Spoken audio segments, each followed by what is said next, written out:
Hi, I'm Jamie O'Shea, and this is my brother Michael.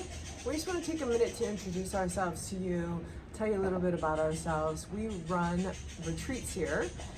Currently we're in Costa Rica, but we plan on running them all over the world, just wellness and mindfulness retreats. We want to give you a little bit about our background, who we are, why we do what we do, why we love doing what we do, and yeah, take it from there, right? So my name is Michael O'Shea, and we are the co-owners, the co-creators, the co-inspires of Inspire the Collective, which is where our website space is. Also Spiritual Fitness, which we have a podcast world and some t-shirts that we run through that. And also now something that we've started this year, which is Heal Thy Heart, which is our wellness retreats and healing spaces that we've done and created here now, starting in Costa Rica. Yes. And part of what's driven us to this work, obviously, is the power of healing, right? We feel it's so important. I know, speaking for myself, I come from a background of trauma, a lot of trauma. My parents divorced when I was 2. I bounced back and forth from like 2 to 5, which gave me tons of stories about abandonment and that my needs are not important. And so as I got older and I started working through those stories, I realized how much nicer it would have been had I received the tools I needed at a younger age, right? The patterns from trauma that happen to you, they start so young, and the next thing you know, you're repeating the same patterns over and over and over again until you figure out how to break them.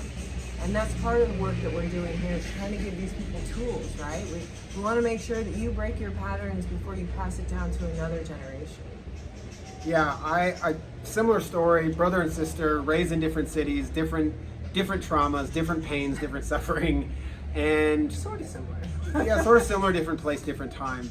And so what I've learned through my journey and where I'm at in my own healing and my own growth is that I was carrying so much with me throughout my adulthood, my early years of my adulthood, and that was plaguing me from moving forward. It was keeping me from reaching a state of, like, what we like to say is our authentic self, like authenticity. And you know, in this journey so far, the more I've unfolded this knowing and this truth about my past, I've realized this is where so many other people in this life are held back, are restricted, are constrained from going after their dreams, from becoming who they want to really become. And starting this journey has just been the most humbling thing that I could ever possibly do. And not only that, I get to continue to do my work with community and other people, which is like the most profound thing I could have possibly ever thought I'd be doing with my life. Yeah, you know what I love too is what's pretty unique is like both of us came into our spiritual journey from completely different ends of the spectrum. Like, I was single mom, raised 2 kids, you know, and she would go around like globe trotting across the world, and I'd be like sitting at home like rooting them on, you know, like, tell me all the stories, I want to hear it all, you know. And then when my kids got older, I realized I wasn't going to have anything for myself because I raised them all on my own, and I didn't have any hobbies, I didn't have anything I loved. So I started getting into my yoga and meditation and breath work and mindfulness. And then, COVID hit, and we wound up living together, and we realized that we both had so many spiritual things in common that we had no idea had COVID not happened. Yeah, it was such a blessing. I think so many people had failed to see that COVID was a blessing, but at the same time, when we moved to Costa Rica, we realized how many people said COVID was such a blessing. Yeah. And it really was a blessing, depending on our perspective. And that is something that's truly also changed through the work that we do, the work that we do with others, whether it's spirituality, whether it's personal coaching, is helping people reframe their stories, helping people change their perspectives, and help start empowering an inner world that reflects the world that they want to have in their life. And you know, it's never ending. This work that we do is never ending. It doesn't reach an end point. No. It doesn't get any easier once you start unfolding this. But what you start to realize is, why would I ever go back to where I was when I realize how amazing this actually feels to feel alive, to feel things, to think in a different way, and to receive others with so much love. It's something that just can't be really put into words. Yeah, it's to be able to heal and hold space for others and just support others in the journey is just a true blessing, and that's why we're here, and that's really who we are and where we're coming from. I mean, it's one thing to be aware of your stories. I found this along the way. It's one thing for me to gain my awareness, right? But I didn't have any tools. So it didn't do me any good. So it's like open your eyes to what? To all the things going wrong and then not know how to deal with it, right?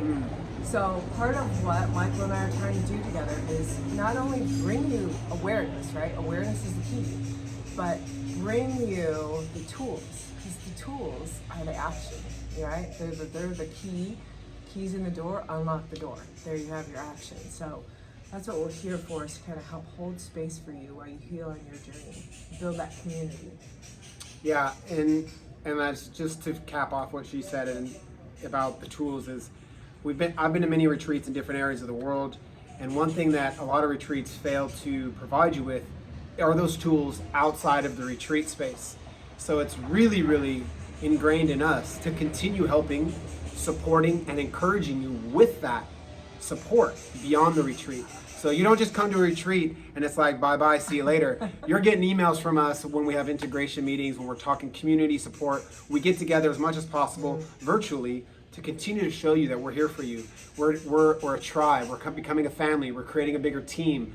We're shortening the divide and coming back to a sense of unity and harmony together as people. And so, yeah, we're here to continue this, to continue to support others, and we look forward to the opportunity to expand on this and welcome new people into our community, introduce people to what we call an awakening to your own change, and what that's like beyond your wildest dreams. Really, it's like, I can't believe where I'm at compared to where I used to be. Oh yeah, just 1 year ago is completely different. So if you're interested to know more, or you just have personal questions for us, we always want to talk to people, reach out, answer questions, get to know you. You do one-on-one Zoom calls, you can get together on WhatsApp, FaceTime, whatever the cool little apps are that we communicate now. Reach out, let us know. We're here, we're around, we're available. Absolutely. And again, this is Jamie and I'm Michael. We also encourage you or invite you to come check out the webpage. That is inspirethecollective.com. And there you'll find all our branches from our tree of growth and support and encouragement, from what we're doing to inspire our collective, what we're doing through spiritual fitness, and what we do with Heal Thy Heart. And yeah, we invite you to come check it out. If you want to connect with us further, like Jamie said, we'd love to do one-on-one Zoom meetings. There's no cost to that. It's just, let's connect. Let's get back to connecting more often. Anyways, thank you for taking the time to catch up with us, to connect with us, to meet us. We look forward to further meeting you face-to-face, virtually, somewhere down the line. Take care. Take care.